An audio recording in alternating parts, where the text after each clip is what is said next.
Hoy vamos a hablar sobre el tema que habíamos elegido, ¿no es cierto?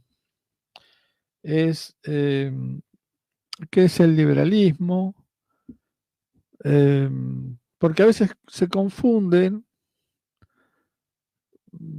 o lo tratan de confundir, se desconoce el origen, hablan de neoliberalismo, no sé quién lo inventó, esa frase, neoliberalismo, pero lo dicen en un tono así como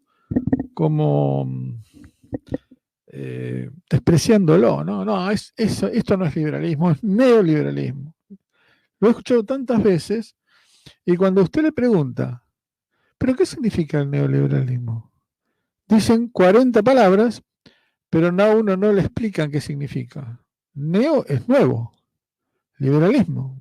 ¿Y qué diferencia hay? Pero bueno, digamos que eso es lo que nos atacan, ¿no? Eh, el mundo está cambiando, se ha dado vuelta la tendencia. Ahora han salido personas, políticos, no solamente en la Argentina con la irrupción de estos nuevos candidatos, sino en Chile, en Brasil, en Centroamérica, en la parte de Perú y Colombia. A veces se gana, a veces se pierde, son las reglas del juego. En Europa está incursionando en forma contundente. Pero, ¿qué es el liberalismo? ¿Qué es lo que nos une? ¿No? Esa es la respuesta, ¿no? El liberalismo es una doctrina que se basa sencillamente en la libertad del individuo. Miren qué fácil que es el tema. ¿Qué es el liberalismo? Se basa en la libertad del individuo y que se opone a cualquier forma que vulnere ese privilegio. ¿Cuál es la característica? La característica principal del liberalismo es la defensa de la propiedad privada.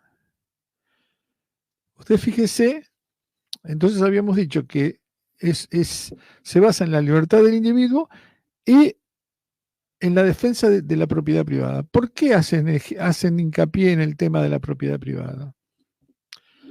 Porque si ustedes analizan cuando la persona nace libre, nace sin ningún prejuicio, Sin embargo, a medida que va creciendo, que van pasando los años, comienzan a coartar su libertad. Y ya llegamos a límites, por ejemplo, como lo que está pasando en este momento en Europa, en España principalmente, donde están haciendo como una reescritura de la historia de la guerra del 36. Los que fueron vencedores ahora resulta que son los malos de la película, justamente cuando lo que se combatió en ese momento fue esa barbarie que fue la guerra civil española. Lógicamente que después se ha tergiversado todo tanto, pero los que vivimos, aparte de no hace tantos años, estamos hablando de que eso se terminó en el año 40, hace 80 años. Pero yo recuerdo cuando mi abuelo me contaba las atrocidades que hicieron en esa guerra civil. Pero atrocidades de verdad.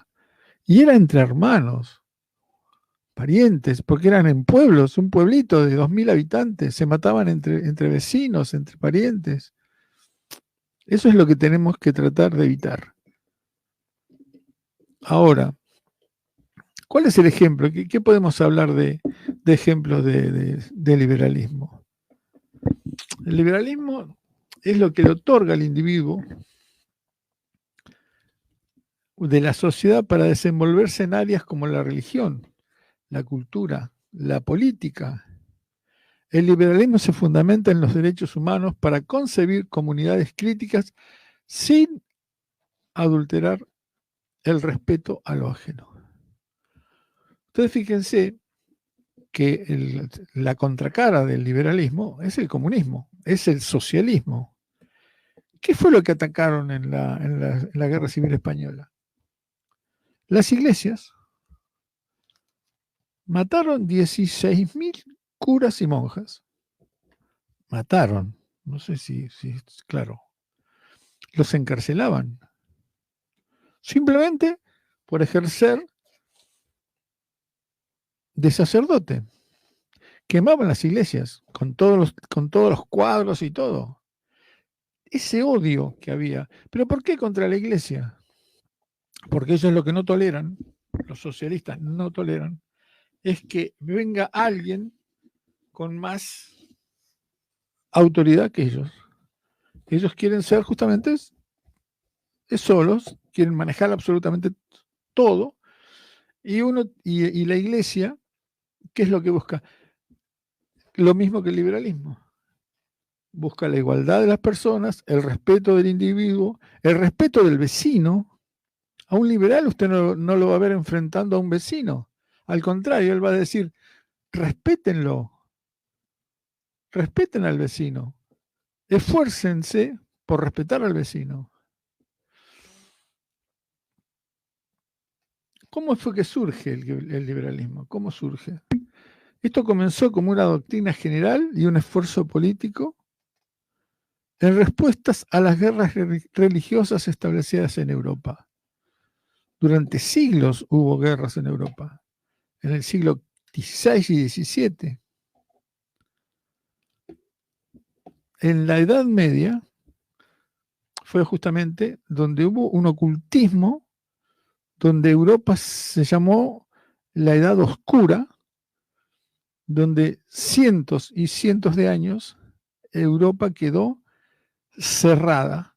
Lo que había sido en Roma, lo que en Roma había sido un mercado floreciente desde el Mar Negro hasta Gibraltar, Inglaterra, incluye Francia, se cerró de una manera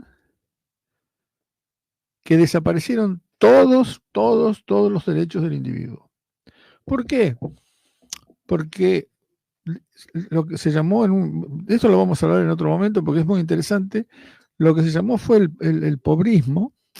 Se ensalzaba las situaciones de pobreza, los últimos eran los primeros, todo un tema religioso, diciendo que digamos, el empresario, el rico, dice que es más fácil que un camello pase por el agujero de una aguja que un rico o que un empresario vaya al cielo. Fíjese ustedes qué concepto, qué terrible el concepto, ¿no es cierto? Sin embargo, así era. Se consideraba que el comercio, que el comprar y vender, era una estafa, era una estafa. Así le fue, ¿no? Tuvieron 600 años en el oscurantismo y Europa se sumió en esa pobreza, ustedes se imaginan lo que era que no había higiene, no había agua, ni jabón, ni nada por el estilo. La gente se enfermaba, no había con qué curarlos. En Inglaterra, para que tengas una idea, en Inglaterra había 500 leprosorios. La lepra era la enfermedad más extendida en Europa. Y la lepra, ustedes saben muy bien que es un tema de higiene, ¿no?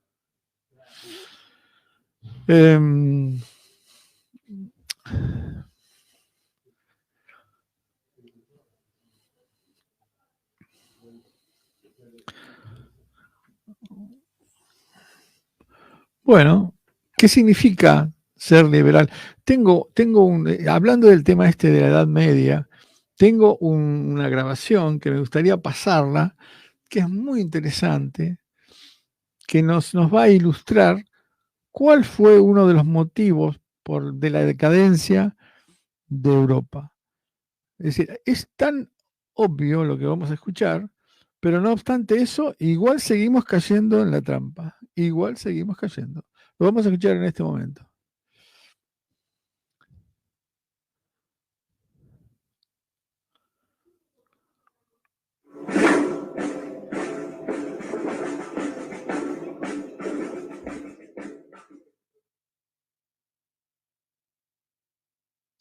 Peter Temin, en el artículo que hemos publicado en la revista Procesos de Mercado, demuestra que en la época final de la República y comienzos del Imperio Romano se alcanza un nivel de desarrollo económico en el Imperio Romano que no se recupera hasta bien entrado el siglo XVII, incluso comienzos del XVIII. Fíjense ustedes lo que estamos diciendo. ¿Por qué ese próspero mundo de la antigüedad desaparece? ¿A qué se debe la caída del Imperio Romano? La versión oficial que hemos escuchado, o hemos leído, o hemos estudiado en los libros, en el colegio, en el instituto, es que es por culpa de los bárbaros. Pero no es así. Los bárbaros de siempre venían presionando en el imperio y defendiéndose con más o menos éxito, incluso absorbiendo, incluyendo dentro de su civilización a los bárbaros. Los bárbaros llegaban como vienen las oleadas de inmigrantes en el próspero mundo occidental en el que vivimos. Básicamente querían mejorar de vida en un mundo más civilizado. ¿Qué es lo que le pasó al Imperio Romano? Básicamente el Imperio Romano se derrumba como consecuencia del socialismo. Es el estado del bienestar el que acaba con el Imperio Romano. Panem et circenses, pan y circo, era el lema de los gobernantes en Roma. Tener a la gente contenta para que me apoyen. Pan y circo. Gratis. Un día sí, otro no, había circo. El circo era como el fútbol hoy. Y el pan se repartía por la nona a los pobres en Roma. Este estado del bienestar, de garantizar conquistas sociales a los pobres, es lo que acaba con el Imperio Romano. Porque cuando el gobierno garantiza el reparto de alimentos de trigo gratis, prácticamente gratis, ¿ustedes qué efecto creen que tuvo esto sobre las clases medias trabajadoras del mundo latino, sobre los agricultores del Imperio Romano, que se dedicaban a producir con esfuerzo trigo? Pues que no podían competir porque se lo vendían gratis en Roma. Esto arruinó masivamente a los ciudadanos. ¿Quién va a dedicarse a trabajar 12, 14 horas al día con un esfuerzo tremendo en el campo si los productos se entregan gratis en Roma? Es mucho mejor convertirme yo también en pensionista, es decir, abandonar mis tierras e irme a Roma. Y así se produce un fenómeno en el que la población de Roma no deja de crecer. El hecho de que se reparta gratis el alimento atrae como un imán a los pobres. La ayuda a la pobreza genera pobreza. Y Roma de 300.000 habitantes pasa a 500.000, de 500.000 a 700.000 y de 700.000 a 1 millón. El efecto es que cada vez cuesta más mantener a esa población. Las arcas del tesoro están exhaustas. Entonces, ¿qué se les ocurre a los emperadores romanos? Muy sencillo. Hacer inflación, incrementar la cantidad de dinero, disminuir la cantidad de oro de la moneda. Si no puedo pagar, pues muy sencillo, dividir una moneda de oro en 2, o en 3, o en 4. Pero, señores, ya veremos que el aumento de la cantidad de dinero no tiene ningún efecto, salvo el del crecimiento de los precios. El efecto que se produce es un aumento tremendo de los precios, en mayor o menor medida de todos los bienes, pero sobre todo los bienes agrícolas, etcétera, los de subsistencia en esa época, lo cual hace todavía más gravoso el mantenimiento del reparto gratis de trigo. ¿Cómo reacciona el gobernante cuando los precios suben? Pues como todos los gobernantes, de forma voluntarista y por decreto, trata de atacar los efectos y no las causas profundas. Y los emperadores, a partir del siglo III, empiezan a establecer leyes que fijan los precios máximos, por encima de los cuales no se puede comprar ni vender. Y ya veremos que el establecimiento de un precio máximo por encima del que establece el mercado destroza completamente el mercado. Si se prohíbe por ley y te meto en la cárcel o te mato, que tú puedas comprar o vender a un precio superior al que fijo yo, el efecto que tiene esto es, por un lado, los productores dejan de producir porque no les interesa, y por otro lado, los consumidores consumen mucho más porque al precio artificialmente bajo les interesa demandar mucho más. El problema se agrava. En la parte final del imperio, los emperadores siempre atacando los síntomas, que no las causas. Como ven que los ciudadanos abandonan el campo y sus trabajos y se van todos a la ciudad, ¿qué es lo que se les ocurre? Por decreto queda prohibido abandonar tu terruño, tu campo. Quedas adscrito a él, ya no puedes salir de él. Ya es la servidumbre feudal, el comienzo de la servidumbre feudal.